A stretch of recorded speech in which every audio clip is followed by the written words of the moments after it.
नमस्कार मित्रों, आप सभी का हमारे चैनल आत्मज्ञान में हार्दिक अभिनंदन और स्वागत है। तो आज की प्रस्तुति में हम जानेंगे गरुड़ पुराण के पहले अध्याय के बारे में। तो चलिए शुरू करते हैं आज की प्रस्तुति। प्राचीन समय की बात है कि नैमिषारण्य क्षेत्र में शौनक आदि ऋषियों ने अनेक महर्षियों के साथ 7000 वर्ष पर्यंत चलने वाले यज्ञ को प्रारंभ किया था, जिससे उन्हें स्वर्ग की प्राप्ति हो सके। उस क्षेत्र में सूत जी पधारे तब ऋषियों ने उनका बहुत आदर सत्कार किया, क्योंकि सूत जी पौराणिक कथा कहने में सिद्धहस्त थे और उन्होंने विभिन्न रूपों से अनुभव प्राप्त किया हुआ था। इसीलिए सारे ऋषियों ने उनसे कहा, आप हमें इस संसार, भगवान, यमलोक तथा दूसरे शुभ अशुभ कर्मों के बारे में बताएं, जिससे मनुष्य किस रूप को प्राप्त होता है, इसका ज्ञान हमें देने की कृपा करे। सूत जी ने कहा, इस संसार जगत के निर्माता भगवान विष्णु है। वो जल में रहते हैं, इसीलिए उनका नाम नारायण है। वह लक्ष्मी जी के पति है। भगवान विष्णु ने हर युग में भिन्न भिन्न अवतार धारण करके पृथ्वी पर जन्म लिया है, ताकि वह अधर्म का नाश कर सके और पृथ्वी की रक्षा कर सके। भगवान विष्णु ने राम का अवतार लिया और लंका के राजा रावण का वध करके अधर्म को खत्म किया। उन्होंने नरसिंह रूप में राजा हिरण्यकश्यप का वध करके भक्त प्रहलाद एवं दूसरे प्रजा की रक्षा की। भगवान विष्णु ने वराह रूप में भी अवतार लिया, ताकि पृथ्वी का उद्धार कर सके, और फिर मत्स्य रूप में अवतार लिया। वेदव्यास जी भगवान विष्णु के ही अंश है। वेदव्यास जी ने यह पुराणों की रचना की है। कहा जाता है कि एक सर्वोत्तम वृक्ष भगवान विष्णु है, उसकी दृढ़ मूल धर्म है, उसकी शाखाएं वेद है, उस वृक्ष के फूल रूप में यज्ञ को माना गया है और फल के रूप में मोक्ष को माना गया है। वह सर्वोत्तम वृक्ष रूपी भगवान विष्णु ही सारे फल और मोक्ष को देते हैं। एक समय पर पार्वती जी ने भगवान शिव से पूछा था, आप खुद ही एक भगवान है, इस संसार के रचयिता है, तो आप किसका ध्यान करते रहते हैं? यह सुनकर भगवान शिव ने कहा, मैं देवों और ऋषियों का ध्यान करता हूँ, उसमें विष्णु ही श्रेष्ठ है। इस संसार में परम ब्रह्मा भगवान नारायण विष्णु है और उन्हीं का चिंतन करता हूँ। भगवान विष्णु ही अनेक रूप में अवतार लेने वाले परम ब्रह्मा है। भगवान विष्णु ही अनेक रूप में पृथ्वी पर अवतार लेकर अधर्म का नाश करके धर्म की स्थापना करते हैं। इस प्रकार भगवान शिव ने पार्वती जी को भगवान विष्णु की महिमा बताई थी। तब ऋषियों को दूसरी बातें जानने की उत्सुकता हुई। ऋषियों ने सूत जी से कहा, हे प्रभु, आपने भगवान विष्णु के श्रेष्ठता के बारे में हमें जो भी ज्ञान दिया, वह अत्यंत भयमुक्त करने वाला ज्ञान है। इसके अतिरिक्त आप हमें यह बताइए कि इस सृष्टि में आने के बाद भोगने वाले दुख और कष्ट को नाश कैसे किया जाता है। कृपा करके इसका उपाय हमें बताइए। आपके पास इस लोक एवं परलोक के दुखों का निवारण करने का ज्ञान है। हम यह जानना चाहते ही है कि यमराज के मार्ग तक पहुंचने में मनुष्य को किस प्रकार की मुसीबतों का सामना करना पड़ता है। सूत जी ने कहा, एक समय पर गरुड़ जी ने भी ऐसा प्रश्न भगवान विष्णु से किए थे। उस समय भगवान ने जो भी ज्ञान दिया था, वह ज्ञान मैं आप लोगों को दूंगा। यम का मार्ग बहुत कष्ट वाला है, किंतु आप अगर अपने कल्याण के लिए यह जानना चाहते हैं, तो मैं आप लोगों को इसके बारे में बताता हूँ। गरुड़ जी ने जब भगवान विष्णु से पूछा था कि आपके नाम की आराधना करना तो अत्यंत सरल है, आपकी भक्ति करने के उपरांत भी मनुष्य नरक में क्यों जाता है? आपकी भक्ति के भिन्न भिन्न मार्ग और गतियां हैं, फिर भी मनुष्य जब आपकी भक्ति से वंचित रह जाता है, तो उसे यह दुर्गम मार्ग कैसे मिलता है और इसके कष्ट क्या हो सकते हैं? पाप करने वाले पापियों की किस प्रकार दुर्गति होती है और किस रूप में उनको नरक मिलता है? आप मुझे कृपा करके बताएं। ऐसे पूछने पर भगवान विष्णु ने गरुड़ जी को कहा, हे गरुड़, मैं तुम्हें यम के मार्ग का ज्ञान देता हूँ। इसी मार्ग से पापी लोग यमलोक को प्राप्त करते हैं।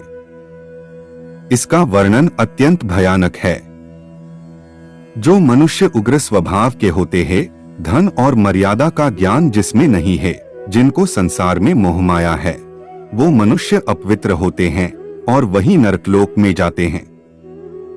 दानवीर मनुष्य मोक्ष को प्राप्त करते हैं और पापी लोग कष्ट पूर्वक यम की पीड़ा भोगते हुए नरक में जाते हैं।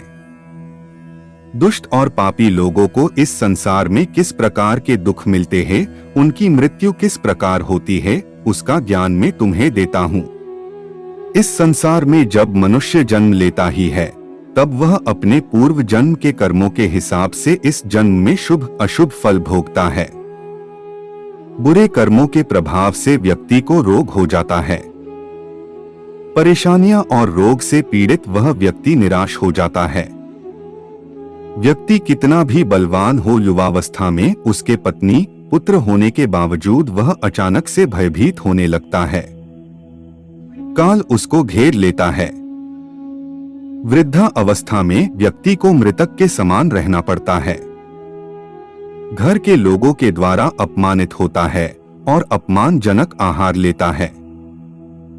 आहार लेने की शक्ति कम हो जाती है और इसकी वजह से चलने फिरने की शक्ति भी कम हो जाती है। कफ के कारण स्वर्ण नलियां चल नहीं पाती।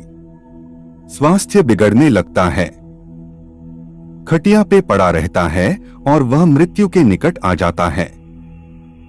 मृत्यु के निकट आने पर देवता जैसे मनुष्य की दृष्टि भी दिव्य हो जाती है। मरते समय पापी के पांचों तत्व अपने स्थान छोड़ देते हैं और उसका एक क्षण भी मुश्किल से बीतता है। मनुष्य को इतनी पीड़ा होती है जितनी बिच्छू के काटने से होती है। यमदूतों के भय से उसके मुंह से जाग और लार गिरने लगती है। ऐसे ही पापियों के प्राण जब निकलते हैं तब उनको यमदूत मिलते हैं। यमदूत के लाल नेत्र होते हैं और मुख भयानक होता है। उस समय यमदूत अत्यंत क्रोधित होते हैं और उनके हाथ में पाश और दंड होता है और वह दांत को पिसते हैं। उनके मुख काले और नख विशाल होते हैं। उनको देखकर प्राणी भयभीत होकर मलमूत्र का त्याग करने लगता है। ऐसी अवस्था में जीव शरीर से निकल जाता ही है और मोह में अपने घर को देखता है और उसी समय यमदूत उसे पकड़ लेते हैं।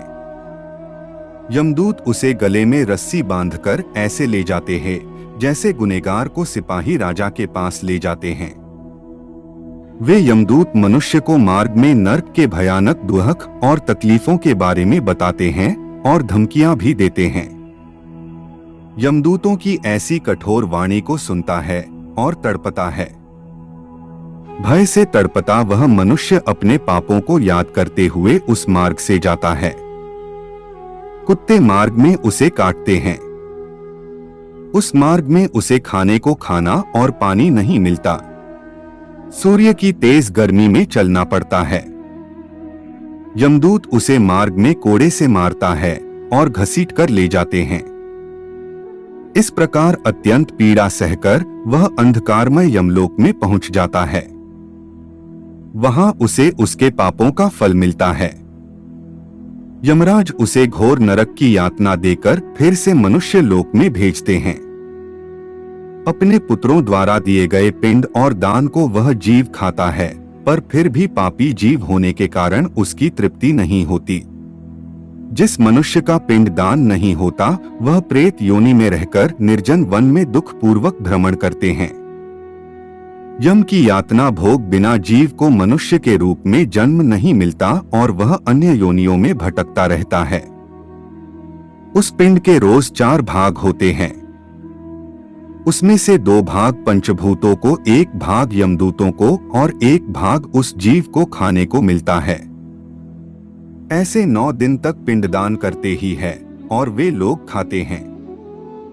जब मनुष्य का शरीर जलाते हैं उसके बाद उनके पुत्र जो पिंडदान 9 दिन करते हैं उसे उस जीव को 10वें दिन देह मिलता है। वह जीव को देह आकार यमलोक मार्ग में अपने कर्मों का भोगना पड़ता है। अब किस तरह से 10 दिनों के पिंड से शरीर बनता है उसे जानते हैं। पहले दिन के पिंड से सिर, दूसरे दिन से गर्दन और कंधा, तीसरे दिन हृदय, चौथे दिन पीठ, पांचवें दिन नाभि, छठे दिन कमर, गुदा, लिंग, भग और मांस के पिंड आदि बनते हैं। सातवें दिन हड्डी और आठवें नौवें दिन जांघ और पैर, 10वें दिन के पिंड से इस शरीर में सुख, सुंधा, तृषा की उत्पत्ति होती है। इस तरह पिंड से शरीर उत्पन्न होता है और फिर 11वें और 12वें दिन के श्राद्ध में 2 दिन तक भोजन करता है। 13वें दिन वह जीव यमदूतों से बंधा हुआ अकेला संसार में आता है। हे गरुड़ वैतरणी को छोड़कर केवल यमलोक 86,000 योजन विस्तीर्ण है। अब इस जीवन में रोज 24 घंटों में क्रमशः 247 योजन यमदूतों के संग निरंतर चलना पड़ता है। चलने वाले इस मार्ग के अंत में 16 ग्राम पड़ते हैं। उनको पार करके धर्मराज के नगर में वो पापी जीव पहुंच पाता है। उन सब नगर के नाम कुछ इस प्रकार है: सौम्यपुल, सौरीपुर, नगेंद्र भवन, गंधर्व, शैलागम, क्रौच, क्रूरपुर, विचित्र भवन, दूं, खद, नानकरंदपुर, सुतप्त भवन, रौद्र नगर, पयोवर्षण, शितध्य, बहुभिति के नाम से जाने जाते हैं। इसके बाद यमपुर है। यमलोक में जाने वाला मनुष्य अत्यंत पीड़ा भोगता है और अपने कर्मों को याद करते हुए पीड़ित होता रहता है। अपने कर्मों के विषय में चिंतन करता हुआ अनेक दुख भोगता है। इस पर भी यदि वो दोबारा जन्म प्राप्त करता है तब उसी प्रकार भगवान को भूलकर कर्म करता है। तो आज की प्रस्तुति में सिर्फ इतना ही आशा करते हैं कि आप सभी को हमारी ये प्रस्तुति अच्छी लगी होगी, तो वीडियो को लाइक और शेयर जरूर करें और चैनल को सब्सक्राइब करना ना भूलें। तब तक के लिए आप सभी को राम राम।